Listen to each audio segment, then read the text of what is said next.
या शिवसेनेने केलेली कामं आणि सतत आपल्या लाडके मुख्यमंत्री यांच्याकडून महाराष्ट्रावर होणारे कार्य यासाठी शिवसेनेकडे शांत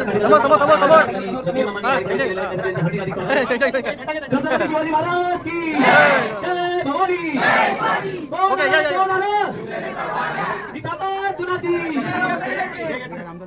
या ठिकाणी आमचे उपशहर प्रमुख धनंजय पाटील यांच्या नेतृत्वाखाली संजय मामा यांनी आज शिवसेनेचा जाहीर प्रवेश केला. त्यासाठी हार्दिक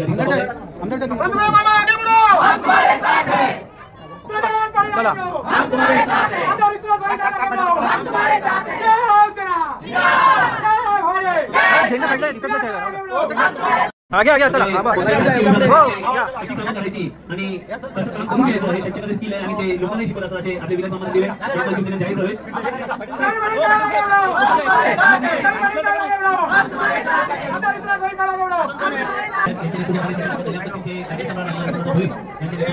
विलास मामा गदिवे यांनी जाहीर प्रवेश या ठिकाणी केलेला आहे. त्यांचं या ठिकाणी शिवसेनेमध्ये हार्दिक स्वागत आहे.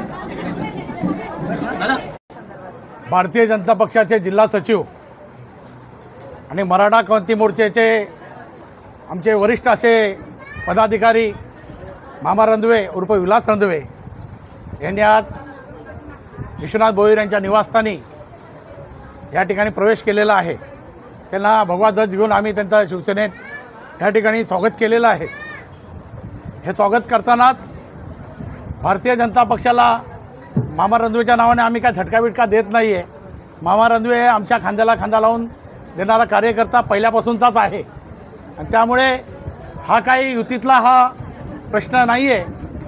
पण भारतीय जनता पक्षाचे कल्याणातले स्थानिक नेते ते स्वतःला नेते समजून घेतात. मागच्या वेळी 2019ला विश्वनाथ भोईर यांच्या विरुद्ध त्यांनी अपक्षाची निवडणूक लढवली आणि युती धर्म पाळला नाही. हे युती धर्म पाळला नसल्यामुळे यावेळीसुद्धा नरेंद्र पवार भारतीय जनता पक्षाचे लोकांना घेऊन अनेक प्रकारच्या सहली आयोजित करत आहेत, अनेक प्रकारचे कामं करत आहेत आणि युती धर्म न पाळता या ठिकाणी अपक्ष उमेदवारीची तयारी ती त्यांनी जोरकसपणे या ठिकाणी चालू केलेली आहे. ते वरिष्ठ नेत्यांना त्यांच्या कळावी भारतीय जनता पक्षाच्या. या निमित्तानेच आज या ठिकाणी मामा रंधवेच्या प्रवेशाच्या वेळी मी सांगत आहे की नरेंद्र पवार आणि वरुण पाटील हे भारतीय जनता पक्षाचे इथले स्थानिक पदाधिकारी हे बंड करण्याच्या हिशोबामध्ये ह्या ठिकाणी कल्याणमध्ये राजकारण करत आहे आणि भारतीय जनता पक्षाच्या वरिष्ठ नेत्यांनी वेळोवेळी दखल घेऊन या दोघांना त्यातल्या तिथं थांबवलं पाहिजे. अन्यथा भारतीय जनता पक्ष मोठा भाऊ म्हणून या महाराष्ट्रामध्ये 152 ते 155 ठिकाणी लढत लढणार आहे.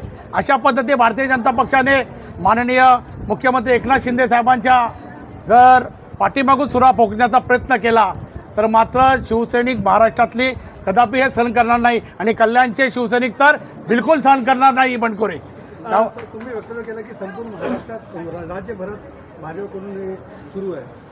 कसं आहे, मागच्या वेळीचा निवडणुकीचा आम्हाला अनुभव आहे आणि 2019 साली एकत्र अशा आमच्या शिवसेना पक्षामध्ये अशा पद्धतीचं राजकारण करण्यात आलं आहे. त्यामुळे आमचे उमेदवार पाडण्यासाठी भारतीय जनता पक्षाच्या त्या वेळेच्या तिथल्या लोकांनी तो प्रयत्न केलेला आहे. त्यामुळे यावेळी आम्हाला भारतीय जनता पक्ष आमचा मोठा भाऊ आहे आणि मोठ्या भावाच्या हक्काप्रमाणे लहान भावांना त्यांनी सर्वच इस्टेट त्यांची घेण्याचा प्रयत्न करू नये. आमच्या आमदारांना जे शिंदेसाहेब आम्हाला जेवढ्या जागा सोडतील त्या जागा शिंदेसाहेब ज्या लढतील ते युती धर्म म्हणून भारतीय जनता पक्षाच्या निवडून आणण्याचा प्रामाणिक प्रयत्न केला पाहिजे. पण तसा प्रयत्न मात्र स्थानिक लेवलला होत नसल्यामुळे आम्ही आपल्या माध्यमातून भारतीय जनता पक्षाच्या वरिष्ठ नेत्यांना हा इशारा देतोय की आपण वेळीच ही बंडखोरी थांबवा. जय हिंद, जय महाराष्ट्र. कल्याणचे शिवसैनिक सहन करणार नाहीत म्हणजे नेमकी भूमिका तुमची काय असेल? कल्याणचे सैनिक सहन करणार नाही याचा अर्थ तर या ठिकाणी बंडखोरी झाली तर आमच्याकडे कल्याण पूर्वसुद्धा आहे, डोंबिवलीसुद्धा आहे, मुरबाडसुद्धा आहे. हे माझ्या अखत्यारीतले आहेत आमच्या कल्याण शिवसैनिकांच्या. या ठिकाणी सुद्धा बंडखोरी होऊ शकते हा सूचक इशारा या ठिकाणी मी त्यांना देत आहे.